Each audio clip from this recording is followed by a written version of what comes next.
The Cytherian fleet moved through the Andorian system like a plague of metal locusts, their crimson hulls gleaming under the dying light of 3 burning worlds. Admiral Vexathera stood on the command deck of the flagship Bloodfang, watching through the viewport as another civilization crumbled before their might. The rabbit-like Andorians had put up no meaningful resistance. Their peaceful nature made them easy prey, just like the dozens of species that had fallen before them. "Status report," Vexathera commanded, his 4 arms crossed behind his chitinous back. The Cytherians had evolved from insectoid predators, and their appearance reflected their nature perfectly. Standing nearly 3 meters tall with exoskeletons that could deflect small arms fire, they were born warriors who lived only for conquest. "Sir, the orbital bombardment is complete," reported Sub-Commander Clicks, her mandibles clicking with satisfaction. "Population centers eliminated, industrial capacity destroyed. The remaining survivors are being processed for slave labor." Vexathera nodded approvingly. This was how it had been for over 2 centuries. The Cytherian Empire had spread across the galaxy like wildfire, consuming everything in their path. They were unstoppable. Their technology was superior, their warriors fierce, and their tactics brutal but effective. No species had ever successfully resisted them for more than a few months. The communication array suddenly crackled to life. "Admiral, we're receiving a transmission from the outer system," announced the communications officer. "It's unusual, sir." "Define unusual," Vexathera said, his red compound eyes focusing on the officer. "The signal is coming from a single vessel, sir. It's broadcasting on all frequencies in multiple languages, including some we've never encountered before. The ship appears to be of unknown design." Intrigued despite himself, Vexathera moved to the tactical display. A 3-dimensional hologram showed the Andorian system in detail. Their fleet of 300 vessels surrounded the planet like a metal web. But there, at the very edge of the system, was a single contact moving toward them at sublight speed. "Magnify," he ordered. The image zoomed in, revealing a ship unlike anything in their databases. It was sleek and angular, with a metallic gray hull that seemed to absorb light rather than reflect it. Strange markings covered its surface, and it appeared to be roughly half the size of a Cytherian battlecruiser. What was most unusual, however, was its approach vector. It wasn't trying to hide or retreat. It was heading straight for the heart of their formation. "Sir, the transmission is repeating. Should we respond?" asked the communications officer. "Play it," Vexathera commanded. The bridge speakers filled with a voice speaking in accented galactic standard. It was deeper than most species they'd encountered, with strange inflections that suggested the speaker's vocal cords were different from any known alien anatomy. "This is Captain Sarah Chen of the Terran Federation Starship Defiance. You are in violation of Galactic Council Resolution 2847, which prohibits the targeting of civilian populations during military operations. You have 30 minutes to cease all hostile actions against the Andorian people and withdraw your forces from this system. This is your only warning." Silence fell across the bridge. Then Sub-Commander Clicks began to laugh, a harsh chittering sound that echoed off the metal walls. Soon other officers joined in until the entire command crew was consumed with mirth. "Terran Federation?" Clicks managed between laughs. "I've never heard of such a species. Have you, Admiral?" Vexathera studied the tactical display more carefully. The unknown vessel was still approaching, maintaining a steady course despite being outnumbered 300 to 1. Either its crew was incredibly brave or incredibly stupid, possibly both. "Scan their vessel," he ordered. "I want to know everything about their capabilities." The sensor officer bent over his console, his 6 arms dancing across the controls. After several minutes, he looked up with confusion in his compound eyes. "Sir, I'm getting some very strange readings. Their hull appears to be composed of an unknown alloy. Energy signatures are unusual. I'm detecting what appears to be fusion reactors, but the power output is far higher than anything that size should be capable of producing. Weapons? That's where it gets interesting, sir. I'm detecting multiple weapon systems, but I can't identify their type. The energy patterns are unlike anything in our database. And, sir, there's something else. I'm reading organic signatures aboard their vessel. Organic? Vexithera's interest was piqued. How many? Approximately 1,200, sir. But that's impossible. A ship that size shouldn't be able to support that many organic beings. The life support requirements alone would be— Admiral, the communications officer interrupted. The unknown vessel is hailing us again. Put it through. The same voice filled the bridge, but this time there was steel in its tone. Catherian forces, this is your final warning. 28 minutes remain. Withdraw immediately or face the consequences. Vexithara had heard enough. No single ship, regardless of its unknown technology, could threaten his entire fleet. The audacity of these Terrans was almost amusing. Almost. Open a channel, he commanded. Channel open, sir. Unknown vessel. This is Admiral Vexithara of the Catherian Imperial Fleet. I don't know what rock you crawled out from under, but you are clearly unaware of who you're addressing. We are the Catherian Empire, conquerors of 200 worlds and masters of this galaxy. Your pathetic little ship is no threat to us. Surrender now, and we may allow some of your crew to live as slaves. The response came immediately, and Vexithara was surprised to detect what sounded like amusement in the alien's voice. Admiral, I appreciate the offer, but I'm afraid we'll have to decline. You see, we humans have a saying, speak softly and carry a big stick. We've been speaking softly. Would you like to see our stick? Sir, the sensor officer called out urgently. The unknown vessel is powering up its weapon systems. Energy readings are spiking across the board. Vexithara looked at the tactical display. The single ship was still approaching, now less than 2 light minutes away from his fleet's outer perimeter. Its confidence was either inspiring or suicidal. Target the vessel with the forward batteries, he ordered. Let's see how tough their unknown alloy really is. Sir, should we not capture them alive for interrogation? Subcommander Klix asked. Their technology could be valuable. There will be enough debris left to analyze, Vexithara replied coldly. Fire when ready. The Bloodfang's main weapons swiveled toward the approaching ship. Plasma cannons that could vaporize a city block charged with deadly energy. The firing solution was locked in. The range was perfect.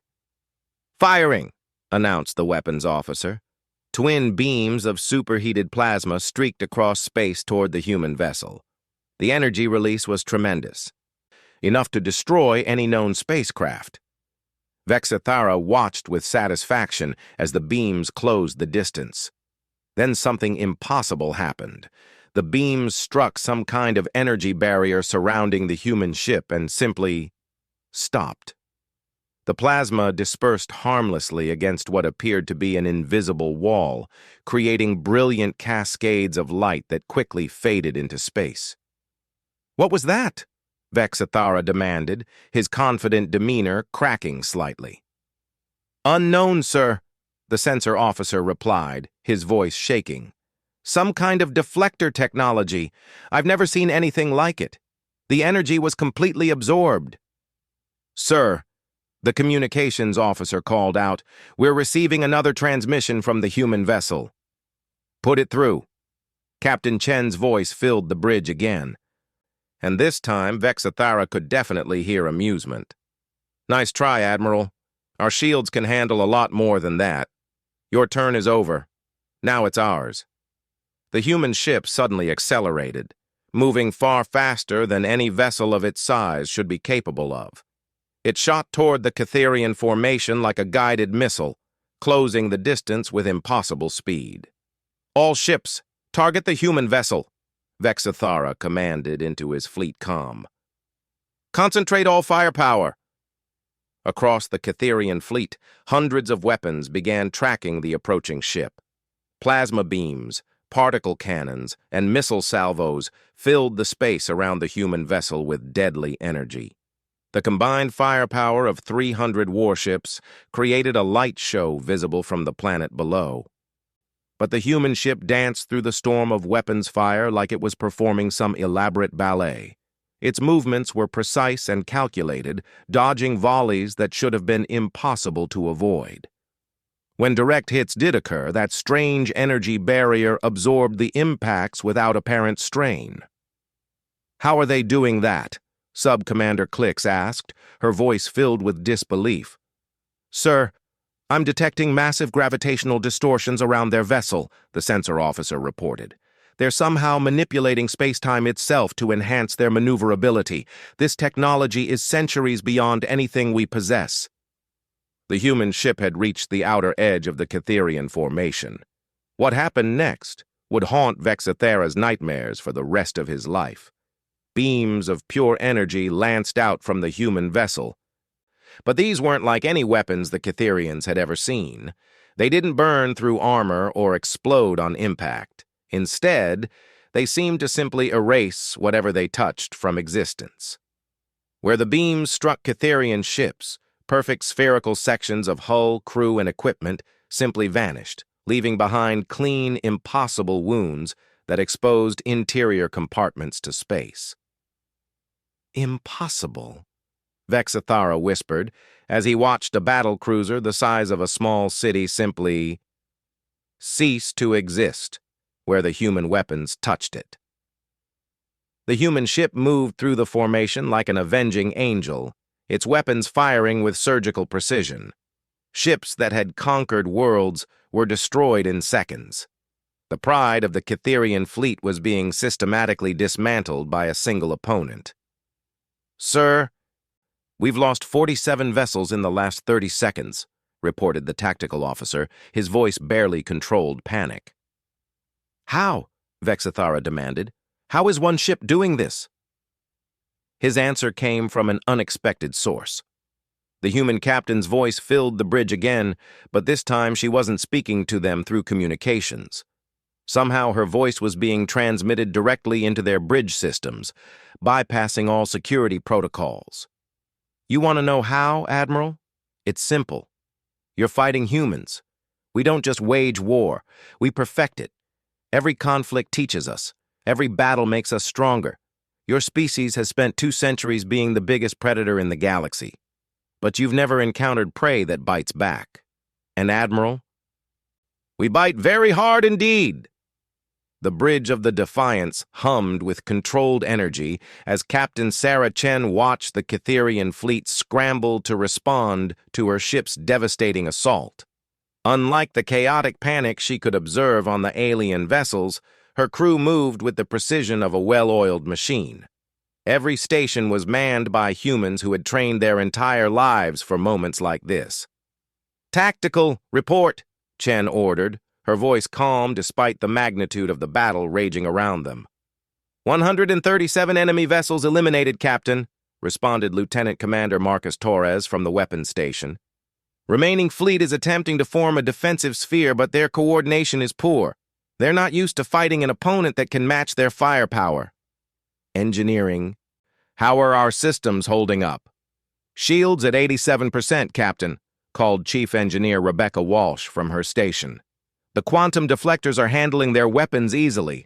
Their technology is impressive for this region of the galaxy, but it's still primitive compared to our systems." Chen nodded, studying the tactical display that showed the disposition of both fleets. The Catherians had been terrorizing this part of space for over 2 centuries, but they had made a critical error. They had become complacent. When you're the apex predator for that long, you forget that evolution never stops. "Communications? Any word from Earth Command?" she asked. "Yes, Captain," replied Ensign David Park.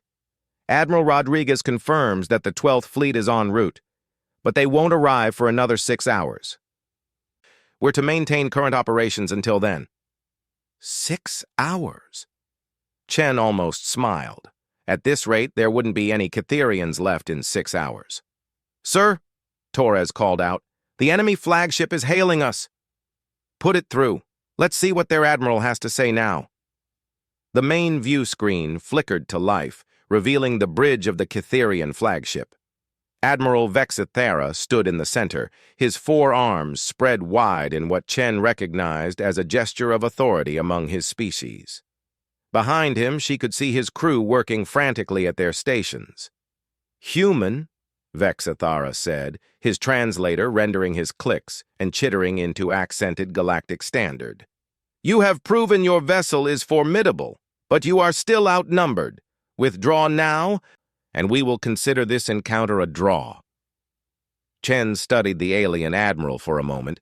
Even through the translator, she could hear the uncertainty in his voice. This was a being who had spent his entire career crushing weaker opponents, and he had no idea how to deal with a peer-level threat. "Admiral," she replied, "I appreciate the offer, but we're not here to negotiate. We're here to stop you. You've murdered billions of innocent people across dozens of worlds. That ends today."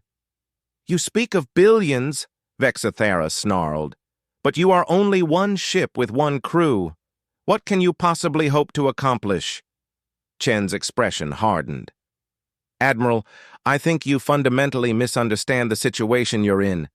You see one ship, but you're not fighting one ship. You're fighting humanity itself. Every innovation on this vessel represents thousands of years of human ingenuity. Every weapon system was designed by humans who studied warfare as both science and art. Every defensive system was created by engineers who learned from the mistakes of their predecessors." She gestured to her crew, who continued their work with calm professionalism. "These aren't just soldiers, Admiral. They're the products of a civilization that has never stopped improving, never stopped learning, never stopped adapting. You think you're the apex predator? You've never even seen an apex predator." The transmission cut out as the Cytherian admiral apparently decided that talking time was over. Chen watched as the enemy fleet began a coordinated assault, all remaining vessels focusing their fire on the Defiance. The space around her ship erupted into a storm of energy weapons and missile salvos. "Helm, evasive pattern Delta," she ordered. "Weapons, target their command vessels. I want to break their coordination." The Defiance moved like a dancer through the barrage of enemy fire, its quantum drives allowing impossible maneuvers that defied conventional physics. Chen felt the slight vibration through the deck plates as their weapons fired, each shot carefully calculated for maximum psychological impact.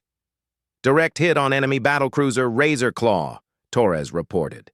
"Their bridge section has been eliminated. Ship is breaking formation." "Good. Target the next command vessel." What the Cytherians didn't understand was that humanity had learned the art of warfare through necessity. Earth's history was written in blood, conflict driving innovation at a pace that peaceful species could never match. Every human military advancement was built on the foundation of previous wars, each generation learning from the last. The quantum beam weapons that were carving through Cytherian ships like paper had been developed from research into subatomic particle manipulation. The shields that were effortlessly deflecting enemy fire were based on gravitational field theory that human scientists had been perfecting for centuries.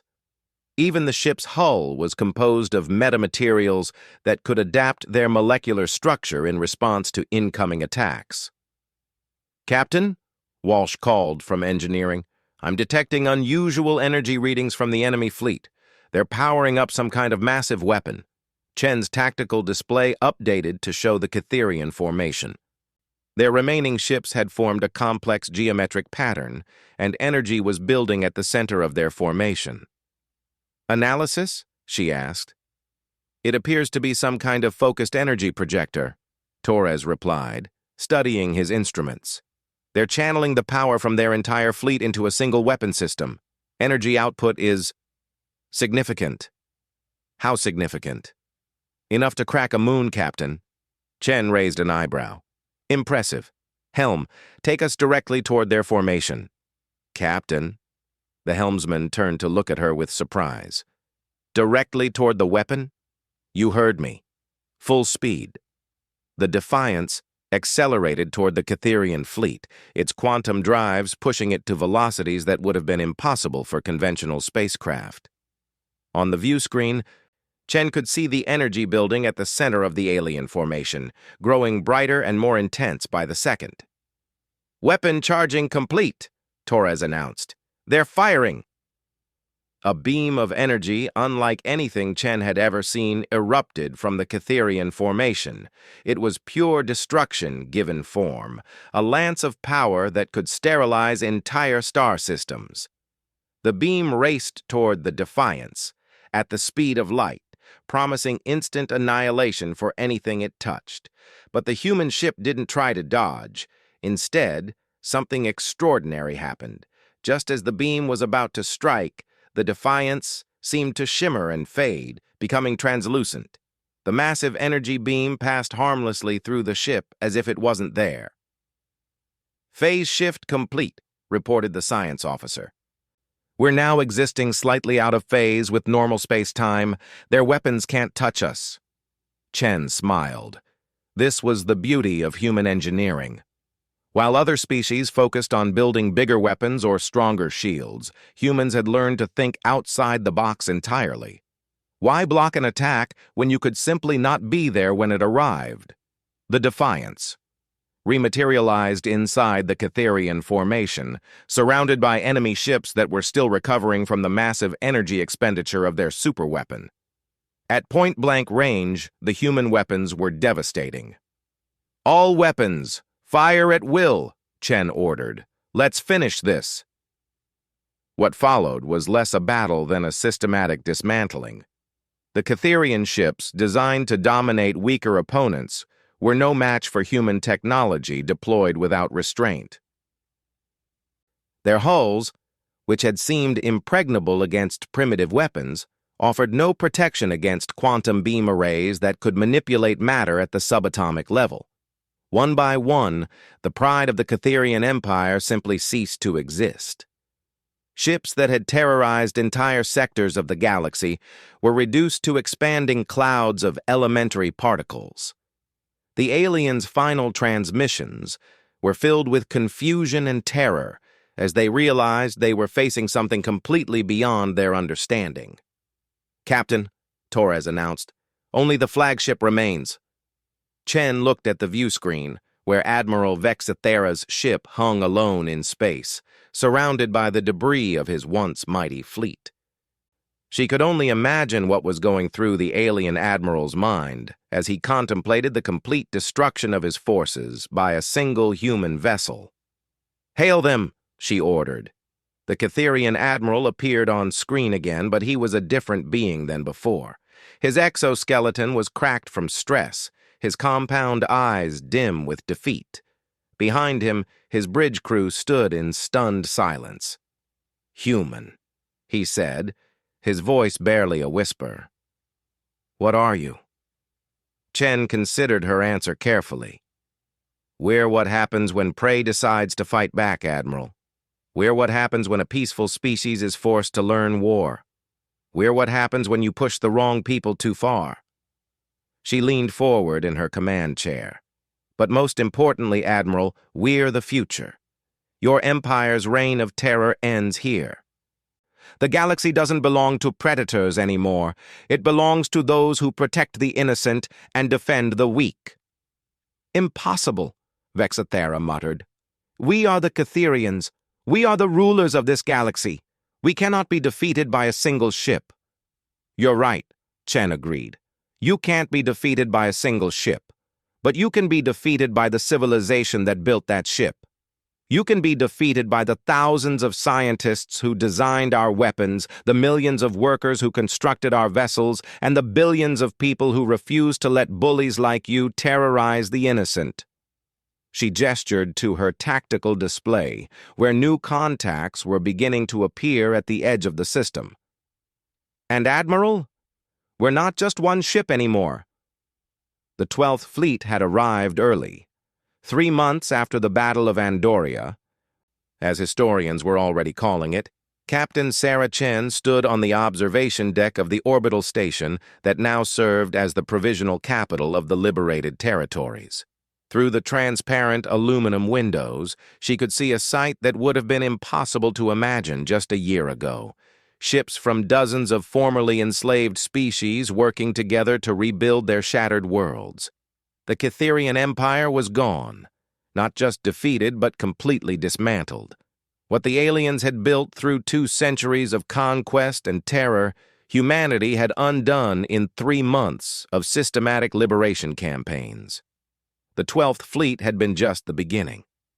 Once Earth learned of the situation in this region of the galaxy, the response had been swift and overwhelming. "Captain Chen," a soft voice said behind her. She turned to see Ambassador Elena Vasquez approaching, her diplomatic uniform crisp, despite the long hours they'd all been working. "Ambassador, how are the negotiations proceeding?" Vasquez smiled, though Chen could see the exhaustion in her eyes. "Better than expected. The Andorians have agreed to join the Galactic Protection Compact. That makes 47 species so far." Chen nodded. The Galactic Protection Compact was humanity's answer to the power vacuum left by the Cytherian collapse. Rather than imposing their own rule, humans had proposed something revolutionary, a voluntary alliance of free species dedicated to mutual protection and cooperative development. "Any word from the Zephyrian delegation?"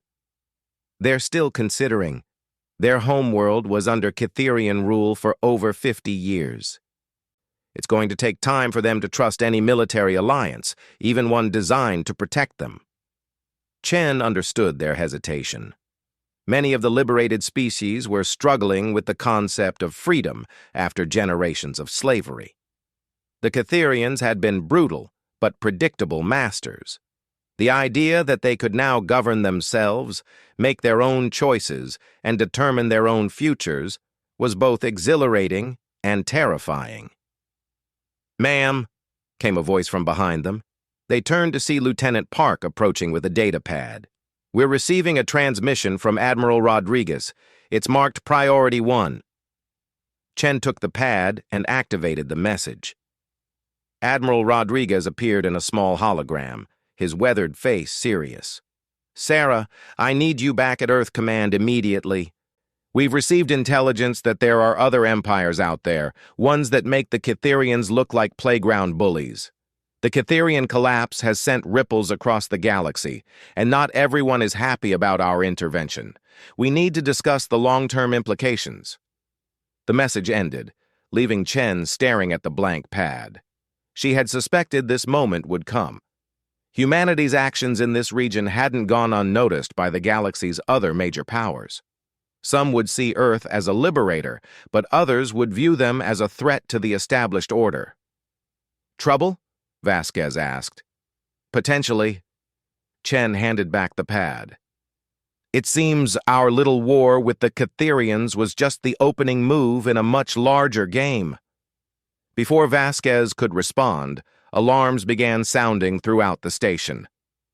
Chen's comm badge chirped with an incoming message from the command center. "Captain, we have an incoming fleet on long-range sensors. Configuration unknown, but they're big. Really big." Chen and Vasquez exchanged glances before hurrying to the nearest transit pod. The command center was in chaos when they arrived, with technicians and officers working frantically at their stations. "Report," Chen ordered as she approached the central holotable. Commander Torres looked up from the tactical display. "Ma'am, we've got 37 vessels approaching from the galactic north. They're not in any of our databases, and their technology appears to be significantly advanced." "More advanced than ours?" "Unclear. Their ships are massive, though. The smallest one is twice the size of a heavy battleship." Chen studied the tactical display. The approaching fleet was maintaining a steady course toward the station, making no attempt at stealth or deception. Whatever they wanted, they were confident enough to announce their presence openly. "Any communications from them?" "Not yet. But given their approach vector and speed, they'll be here in approximately 4 hours. Send a message to Earth Command. Tell them we have a situation developing and request immediate reinforcement. Chen paused, thinking. And send word to all compact member species. If these newcomers are hostile, they'll need to know. Yes, ma'am. Chen turned to Vasquez. I think your diplomatic skills are about to be put to the test, Ambassador. 4 hours later, the mysterious fleet dropped out of faster-than-light travel at the edge of the system. Up close, their ships were even more impressive than the sensors had suggested.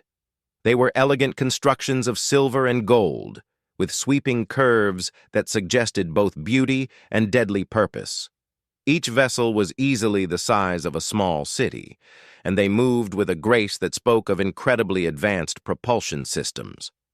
Captain, the communications officer called out, we're being hailed. Put it through. The main view screen flickered to life, revealing a being unlike any Chen had ever seen. It was tall and slender, with pale blue skin and large, luminous eyes. Its features were almost ethereal, suggesting a species that had evolved far beyond the crude physicality of most spacefaring races. Greetings, the being said, its voice melodic even through the universal translator. I am Archon Veltar of the Celestial Dominion. We have come to investigate the disturbance in this region of space. Chen stepped forward. I'm Captain Sarah Chen of the Terran Federation. Welcome to the liberated territories. May I ask the nature of your concern? The alien's expression remained neutral, but Chen detected a slight narrowing of those large eyes. The Catherian Empire served a useful purpose, Captain Chen. They maintained order in this region, preventing smaller conflicts from escalating into sector-wide wars. Their removal has created instability that could spread. Useful purpose? Chen felt her temper rising. They murdered billions of innocent people. They enslaved entire civilizations. If that's your definition of useful, then I think we have a fundamental disagreement about morality. Morality, Veltar repeated, as if the word was foreign to him. An interesting concept. The Celestial Dominion has maintained peace in this galaxy for over 10,000 years through careful management of lesser species. The Catherians were part of that management system. Lesser species? Ambassador Vasquez stepped forward, her diplomatic training warring with her obvious anger. Archon Veltar, I think there's been a misunderstanding. The species in this region aren't lesser anything. They're free beings with the right to self-determination. Veltar turned his attention to her, and Chen felt a chill as she realized the alien was studying Vasquez the way a scientist might examine an interesting specimen. Freedom, he said slowly. Another curious concept. The Celestial Dominion has observed your species for some time, humans. You are unusual. Most species that achieve faster-than-light travel either destroy themselves within a few centuries or settle into predictable patterns of behavior. You have done neither. Is that a compliment or a threat? Chen asked. It is an observation. Your intervention here has forced us to reassess our long-term strategies for this region. The question now is whether humanity can be integrated into the existing order or whether you represent a fundamental threat to galactic stability. The bridge fell silent as the implications of the alien's words sank in. Chen realized they were facing something far more dangerous than the Catherians had ever been. The Celestial Dominion wasn't just another empire. They were apparently the puppet masters who had been controlling galactic affairs for millennia. Archon, she said carefully, perhaps we could arrange a meeting to discuss the situation more thoroughly. I'm sure we can find a solution that benefits everyone. Veltar considered this for a long moment. A meeting. Yes, that would be educational. You may transport aboard our flagship in 1 hour. Come alone. The transmission ended, leaving Chen staring at the blank screen. Around her, the bridge crew waited for orders, their faces reflecting the tension she felt. Ma'am, Torres said quietly. This could be a trap. Probably, Chen agreed. But if we're going to avoid a war that would make our conflict with the Catherians look like a minor skirmish, We need to understand what we're dealing with. She turned to Vasquez. Elena, I want you to coordinate with Earth Command. If this goes badly, they'll need to know everything we've learned. Sarah, you can't seriously be considering going aboard their ship alone. We have no idea what their capabilities are or what they might do to you. Chen smiled grimly. Ambassador, 3 months ago, everyone thought the Catherians were invincible. Sometimes you have to take risks to change the universe. An hour later, Chen materialized in a transport chamber aboard the Celestial Dominion flagship. The interior of the alien vessel was as elegant as its exterior, with flowing organic curves and a soft, pearlescent glow that seemed to emanate from the walls themselves. Archon Veltar was waiting for her, flanked by 2 other members of his species. Captain Chen, he said, gesturing for her to follow, welcome aboard the Harmony of Spheres. I trust the transport was satisfactory? Quite comfortable. Thank you. Chen fell into step beside the alien, studying her surroundings carefully. The ship felt alive somehow, as if the technology itself was a living thing. They walked through corridors lined with what appeared to be artwork, though the images shifted and changed as they passed, suggesting some kind of interactive display. Finally, they entered a vast chamber with a transparent dome that offered a spectacular view of the stars. Impressive, Chen admitted. This ship is over 8,000 years old, Veltar said casually. It has served as my flagship for nearly 3 millennia. The Celestial Dominion values longevity, Captain. We think in terms of geological timescales, not the brief spans that concern younger species. And in all that time, you've been manipulating galactic affairs from the shadows? Manipulating is such a crude term. We prefer to think of it as gardening. We plant seeds, we prune where necessary, and we ensure that the garden grows in harmony. Chen felt a chill at the alien's matter-of-fact tone. The Catherians were part of your garden? They served their purpose. Predator species are necessary to prevent overpopulation and technological stagnation among prey species. The Catherians kept this region stable through controlled culling. Controlled culling? Chen's voice was flat with suppressed rage. You're talking about genocide, as if it's a necessary part of ecosystem management. Isn't it? Veltar turned those large eyes toward her. Your own species evolved through conflict and competition. The weak died, the strong survived, and humanity emerged as a dominant force. The Celestial Dominion simply applies the same principles on a galactic scale. There's a difference between natural selection and deliberate murder. Is there? Tell me, Captain, how many Catherians did your ship kill in the Battle of Andoria? Chen was silent for a moment. That was different. We were defending innocent people. You were eliminating a threat to your interests. The motivation matters less than the result. The Catherians are gone, and you have taken their place as the dominant force in this region. We didn't take their place. We liberated the species they oppressed and helped them form a voluntary alliance. Yes, the Galactic Protection Compact, a fascinating experiment. We are curious to see how long it will last before internal conflicts tear it apart. Chen studied the alien carefully. Despite his casual demeanor, she sensed that this conversation was a test of some kind. The Celestial Dominion was trying to understand humanity, to determine whether they could be controlled or needed to be eliminated. Archon, she said carefully, what exactly do you want from us? Veltar smiled, an expression that looked disturbingly predatory on his ethereal features. We want to understand why you refuse to follow the patterns that govern all other species. You should have destroyed yourselves with nuclear weapons. When you didn't, you should have settled into predictable expansion and consolidation. Instead, you continue to surprise us. He gestured toward the stars visible through the dome. The Celestial Dominion has maintained order in this galaxy for 10 millennia. In all that time, we have never encountered a species that consistently defies our predictions. You are unprecedented. And that makes us a threat? Perhaps. Or perhaps it makes you useful. The question is whether humanity can be guided to serve the greater good, or whether you will continue to act as an unpredictable variable in our equations.